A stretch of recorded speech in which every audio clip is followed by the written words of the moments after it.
They left for a big family trip without me, 17 people, 4 cars, and one group chat I wasn't in.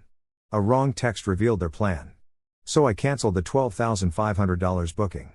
By morning, 101 missed calls and 1 emergency. Hey everyone. Before we kick off today's video, I've got a favor to ask. We've noticed our channel isn't getting as much love lately, and subscribing is one of the easiest ways you can help us out. It's quick, free, and it means we can keep bringing you awesome content. Your support really means a lot, so let's work together to keep this channel growing. Thanks a bunch. Now, let's dive into the video. You know that thing when someone jokes, and you laugh along because it's all in good spirit? Well, last Christmas, my uncle dropped this line, half joking, half serious, about how nice it must be to not get included in things.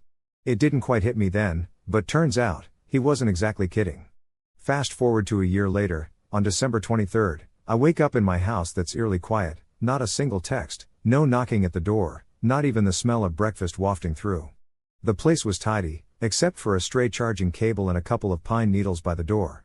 My suitcase sat in the hallway unopened since my last work trip, toothbrush dry, wallet untouched.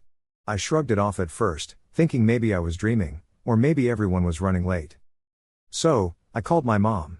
She picked up pretty quick, totally not expecting to hear from me. I casually asked, "Hey, where is everyone?" The pause on the line felt heavy, like it was trying to tell me something. She goes, "Oh, we thought you were in the van with your cousins." And just like that, the truth hit me. 17 people, a whole family trip, and not a single soul noticed I wasn't there. No calls, no one saved a seat for me. Mom said something about Zach telling her I was with them. Maybe, she suggested, it was just a mix-up. I could have yelled or demanded answers about why I was left out of the group chat or why I wasn't part of the planning, especially since I'd shelled out $12,500 for the Airbnb in the mountains on my card. Yeah, you read that right. But I didn't. 2 hours later, my phone buzzes with a screenshot from my sister, Emma. It was obviously meant for her friend, Caitlin. The family group chat was up there, all 17 names, talking about the trip. And then there was Emma's little gem, "He's really not here, OMG, our plan worked." I was too stunned to reply immediately.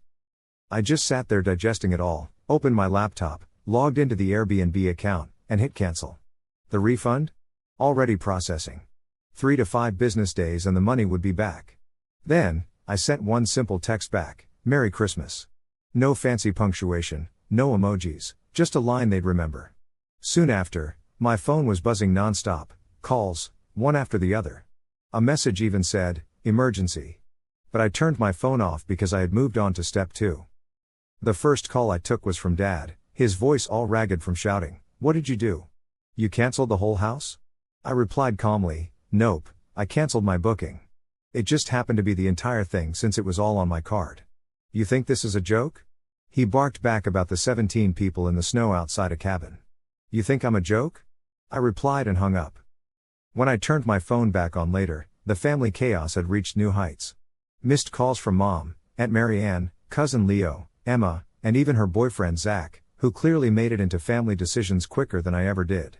I just watched, not bothering to fix this mess, for once in my life. I wasn't going to patch up what they tore apart. You see, for the past 3 years, I'd been the one footing the bill for every holiday rental. They always promised, "We'll pay you back later," but it was just empty words. Every birthday, every time Emma's car broke down, it was me they called.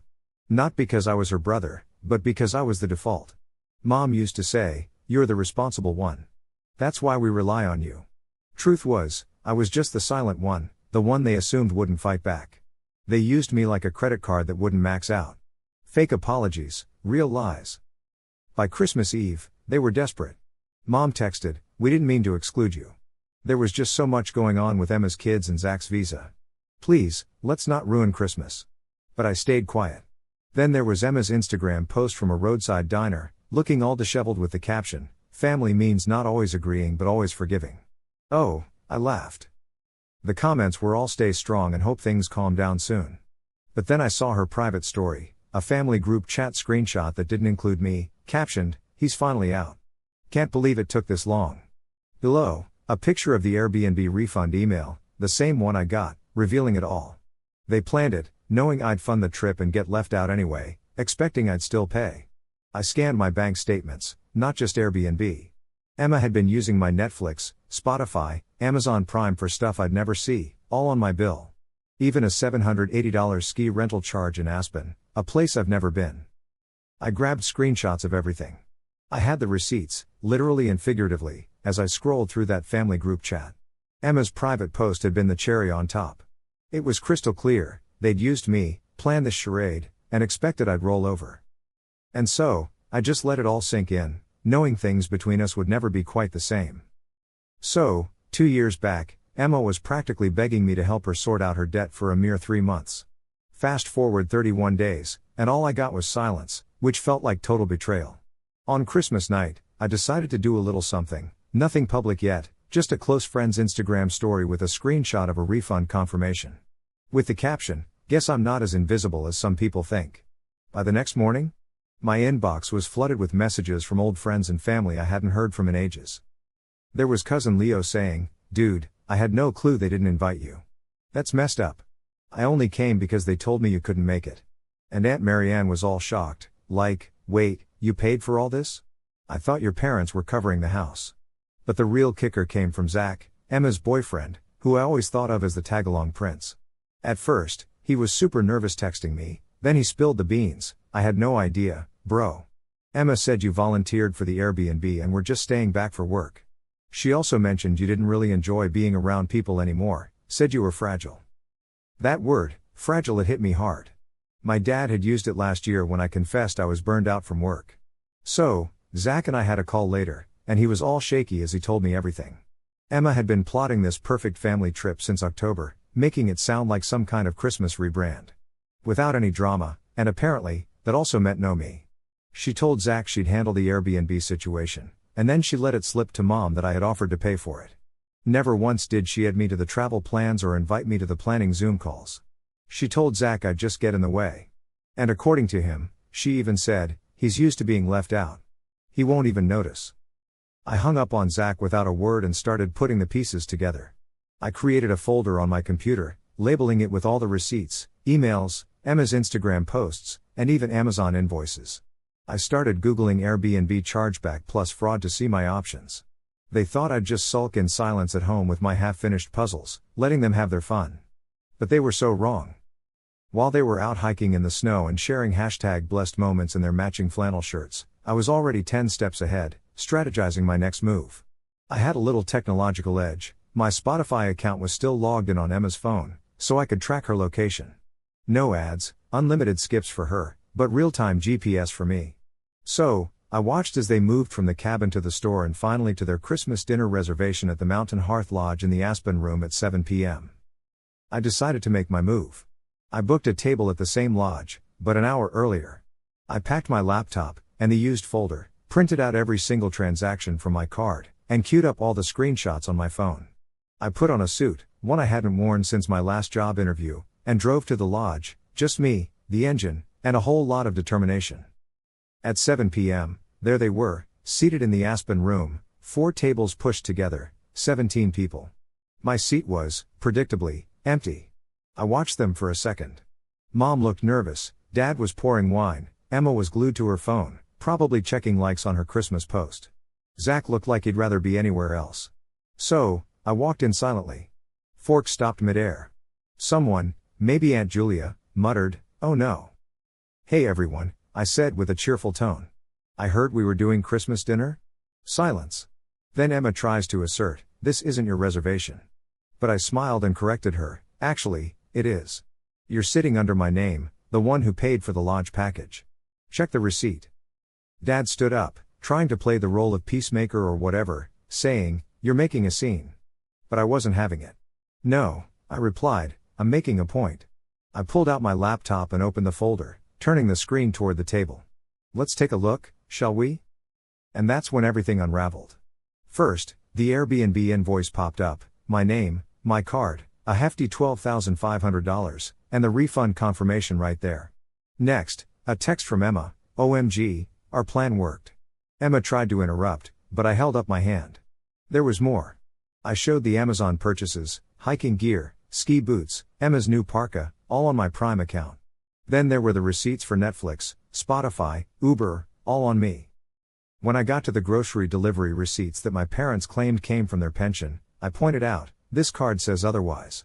Finally, I pulled out a single printed screenshot, Emma's private story that said, he's finally out. Can't believe it took this long. The room was dead silent. Mom looked like she was about to swallow her own words. So, there we were, and I noticed Dad looking like he was about to break a tooth from clenching his jaw so hard. Zach got up slowly, cleared his throat, and just went, "Yeah, I'm done." Emma turned to him, all shocked, like, "What? You're serious?" But Zach just raised his hand and said, "I tried to give you the benefit of the doubt, but this is just cruel. You used him, lied to all of us, and for what? A photo op?" Emma stammered, trying to defend herself, "You don't understand." But Zach cut her off with, "I understand enough. I'm not staying another night in that cabin. You people are impossible." The family drama was real. Aunt Marianne whispered something to Mom while Uncle Leo chimed in, "I didn't know you were paying for all this, man. I thought you just didn't want to come." That's when Dad lost it. He exploded with, "This is exactly why we didn't invite you. You always act like a victim, always trying to make people feel guilty." I stepped up and said, "No, I act like someone who's tired of paying for the privilege of being ignored." Then came the kicker. I pulled out my portable speaker, hit play, and Emma's voice filled the room. "Don't worry, he's used to being left out. He won't even notice." It was clear as day, a voice memo from a month ago, sent to Zach and automatically saved in the chat. Emma lunged at me, screaming, "Turn it off." But I turned up the volume instead. Mom got up, pleading, "Please, we can talk about this." But I was done talking. I pulled out a simple business card that read, "This dinner was paid for by the one you left behind. Bon appetit." Placing it at the center of the table, I shut my laptop and walked out. Behind me, I heard chairs scraping, a plate clattering, and someone muttering, "Jesus Christ." As I stepped outside, snow had just started to fall. By the time I got back to the city, my story was already spreading. Zach drove straight home after the dinner and posted something short but powerful. "Sometimes you find out too late that the people closest to you are capable of orchestrating cruelty like it's a holiday plan." He didn't name anyone, but he didn't need to. People connected the dots quickly. The next morning, I went public with a Twitter thread. No dramatic caption, just this: "They left for the big family trip, 4 cars, 17 people, and 1 group chat without me. I woke up alone in the house I paid for. 2 hours later, I got a message meant for someone else: he's really not here. OMG, our plan worked." So, I canceled the $12,500 booking and hit play on the truth. Underneath were screenshots of transactions, the voice memo, the lodge receipt, and my final dinner table photo, 17 people frozen in silence as I walked away. It blew up, thousands of likes, retweets, comments, and DMs. People shared their own stories about the sibling who always took, the parents who manipulated with guilt, and the relatives who only remembered your name when the rent was due. One person wrote, "You didn't just cancel Christmas. You reclaimed it." Mom messaged me the next evening, begging me to delete the post. "People are calling. We're embarrassed. This wasn't supposed to go public." Then she added that Dad thought I'd gone too far and was considering talking to a lawyer. Emma hadn't stopped crying. I didn't respond. The next day, Emma messaged me with just one line, "You ruined everything." I finally replied, "No, Emma. I revealed it. A new kind of Christmas." On December 26th, I uploaded a video. Just me, one chair, a white background, calm voice. I said, "I didn't want to do this, but you made me the villain before I even knew there was a script. You planned a trip with my money, without my name, and then laughed when I wasn't there. So here's the truth, not for revenge, but for the record. I laid it all out, the silent years of being the dependable one, the way they'd used me, excluded me, and then tried to gaslight me into silence." I played the voice memo and ended with, "If you're watching this and you've ever been the one left behind, here's your sign. It's not your fault. It's theirs." The video hit 3 million views in a week. They tried to save face. Dad posted a half apology on Facebook, "Families fight, but real men don't air dirty laundry." Uncle Leo commented, "Should have just invited him." Emma tried to pivot, posting an Instagram story with a black screen, "People change when you stop letting them manipulate you. I see clearly now." I laughed out loud. She really tried to rebrand herself as the victim of the story. She wrote it as a surprise twist. Then something unexpected happened. 3 of my younger cousins, the quiet ones, the overlooked ones, messaged me separately. Each said a version of the same thing: "Thank you for saying what we couldn't." One even said, "I saw myself in your video. I thought I was crazy. Now I know I'm not." That hit me harder than anything. It wasn't just my story. It was a blueprint for getting out. Then came the business offer. Out of nowhere, I got a message from a content platform I'd never heard of. They wanted to license my story as a short, anonymous, narrated, visual series. I said yes, with one condition. I never really craved fame, I just wanted people like me to feel noticed. We were on the same page about that. But then out of nowhere, an email from a law firm pops up, not for me, but for them. It turns out Emma used my name and financial details to score better health insurance. Yep, that's fraud, and it's got some serious legal consequences coming their way. No more quiet generosity from me. On New Year's Eve, I posted one last social media update. It was a cozy shot of my clean apartment, with a glass of wine on the windowsill. I captioned it, "This year I unwrapped the truth, and it was better than anything I ever got under the tree." It didn't get any likes from family, just hearts from strangers and unexpected allies. I spent the night watching fireworks solo, and honestly, I've never felt more liberated. By January 3rd, I'd changed my number. No warnings, no goodbye texts, no just in case you need me messages. I just let it fade away like an old voicemail on a phone no one bothers to charge anymore. The last few texts trickled in like clockwork. "Emma, are you really going to erase all of us?" Dad messaging, "You made your point. Now act like a man and fix this." Mom going, "You're still my son, isn't that what matters most?" Well, no, it doesn't. I finally understood something that cut through all my leftover excuses. I wasn't included out of love, but out of convenience. The minute I stopped paying, stopped taking the hits, and stopped apologizing, I ceased to be family. I became just noise, a problem, a threat to their narrative. I didn't ghost them, I grew beyond them. I signed a lease for a new place downtown. It's on the 27th floor, facing south, with no extra bedrooms or couches for crashing. The first thing I unpacked was a photo of me at dinner, just before I walked away from the table of 17. I framed it and hung it in the hallway, not as a trophy, but as a reminder, never beg to be where you're not wanted. The message was loud and clear. Then, on January 8th, I got a real letter in the mail from my parents' lawyer. They were concerned about reputational damage and wanted me to take down my posts and say my social media content was fictional. It was laughable. I replied, "Everything I've shared is true, documented, and protected. If you pursue this, discovery will include bank records, text archives, voice memos, and eyewitnesses. Oh, and good luck with the fraud investigation into Emma's insurance claim." I didn't report that one. I never heard back from that lawyer. I built something bigger than just revenge. Within 6 weeks of going public, I got invited to speak on 3 podcasts, a panel on toxic family dynamics, and a documentary shoot in Toronto. I turned most of them down, but did one. The host asked me, "What do you say to people who argue that blood is thicker than water?" I smiled and replied, "Then don't be surprised when your own family tries to drown you." Then came my final move, literally. I opened up a small co-working space on the edge of the city for creatives and freelancers who, like me, clawed their way out of messes and needed a fresh start. I named it Not Included, with a tagline, "A place for those who got left off the invite." On the first day, I taped a printout of Emma's message to the front desk, "He's really not here. OMG, our plan worked." I framed it under glass with a typed line below, "And now I am." I don't miss them, I miss who I pretended they were. People sometimes ask if I've forgiven them. I say I've released them. That's not the same. I don't hate them or wish them harm, I just don't carry them anymore. I don't pick up unknown numbers, check old conversations, or glance in mirrors wondering what I could have done differently. The truth is, I did everything right, and they still chose to leave without me. My last words to them were silent but final. When the holiday season rolled around early, I sent just one Christmas card to my parents' place. Inside was a photo of me in front of the Not Included sign.